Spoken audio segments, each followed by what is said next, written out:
Finally, another transfer puzzle piece has been put into place. Welcome back to Biggs TV Cool 1872. A lot of news, a lot of comments, and also a wee former players agreed a deal. Let's talk about him. So, Leon Balogun, right? I liked Leon Balogun. He's agreed to join Aris Limassol. I believe that's the same team as Connor Goldson. So, that'll be an interesting partnership. So, I just wanted to point out there, I wish Leon Balogun well.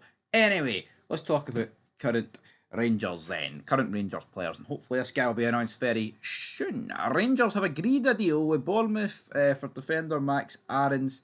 So, in terms of what the article has to say, latest from Sky Sports News, Sahil Jaidka and Mark McAdam. Rangers have agreed a deal with Bournemouth for 25-year-old defender Max Aarons. The deal is a straight loan with no obligation for a permanent move. Aarons played 4 times for Bournemouth last season before going on loan to Valencia in January, making 5 appearances for the Liga side. The right back is set to become Rangers' second signing of the summer after midfielder Lyle Cameron joined following his departure from Dundee. So, again, a few things to talk about here. There is no obligation. There isn't even an option to buy by the looks of it. I have no problem with no obligation, right? Because, I think this guy's good, but he does have injury problems. We need to learn from having obligations to buy. I don't know what our luck's been, man, but it's like it appears to be every time Rangers get an obligation to buy on loan, he's fucking rank rotten. But then every time we just get a loan with no obligation, like this one, they're good. You look at Tillman, you look at Sima, you look at Tierney. By God, how much different would Rangers' future and team be looking like if we actually signed those 3 guys on a deal? And I know Tillman, there was some weird option to buy, but he just didn't want it. But especially for the other 2, in which there was no obligation in their deals. So, interesting enough. I think this is a good deal, man. I mean, I'll have to wait on the other experts to confirm this deal. But for me, I think it's a good deal with Rangers. The guy probably cost too much to be an obligation to buy, but I would have liked an option. But again, I think Bournemouth would probably like to make a bit of cash back on this guy. And are we going to pay double digits for him?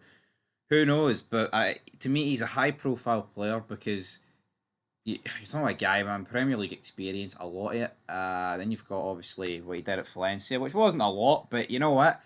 A guy who played a couple of times for Valencia and pocket Vinicius Junior should be getting in the Rangers team in front of James Tavernier. So that's my opinion, and that's the interesting thing on it, right? What is going to happen? Is this guy going to be playing second fiddle to James Tavernier? We'll have to wait and see. But like many people have said, whether it's on Twitter, lives, etc., I believe that James Tavernier is going to be transitioned into a centre back. And you know what? He's better at centre back than he is right back. I agree, though, right? It can't just be a simple case of, we'll put Tav at centre back and we'll not sign any centre backs. No, Rangers should absolutely go to sign other centre backs. Man, we need 2 or 3, probably even more than that. That's the sad thing. But if Tavernier's better at centre back now than he is right back, I don't mind having as an option because believe it or not, I thought Tav was alright at centre back last year. But many things. Strip him of the captaincy. Max Aarons should start over him, man. Honestly. And what I will say is there was a period last season where Kazim and Sterling were ahead of Tav in the pecking order, but then injuries happened and Tav got brought back in. Because there's one thing about James Tavernier, at least he's not made of Weetabix. Anyway, I think this would be a good deal.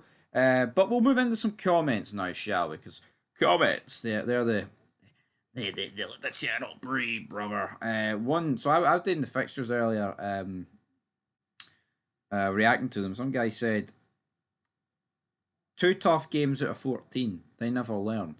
Here, I think it is an easy enough start to the season for Rangers, but I don't think expecting Rangers is expecting. Well, it's not even a question of expecting, right? Because shit happens. Shit can happen, right?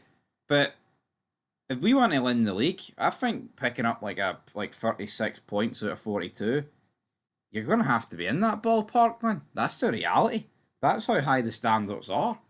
Obviously they've been fucking down in the gutter for years, but yeah, I don't think that's too much. Honestly, I'll stand by it. Like, yeah, a lot of tough teams in there, but you know, we're the second best team, and I don't, fucking pains me to say we're the second best team. I tried to say we're the first best team, but it's up to the players and Russell Martin to be able to transform that. He's never joining your zero trophy club. It's an Aberdeen fan that's saying that.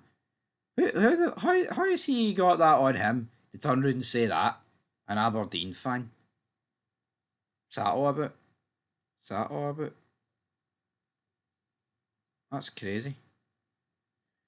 That is absolutely crazy. Do you expect to be taken serious with your Raskin estimation? You're a complete loon. Get it, this guy's grammar's all over the place. I mean, that's how he spells serious. Serios. I mean, Peter, am I supposed to take you serious with that spelling, man? I don't think so. Don't think so. And anyway, I put Raskin at 15 million. That's what I think he's worth, right? But Rangers want 25. I hope they get fucking 25. I hope they get 425.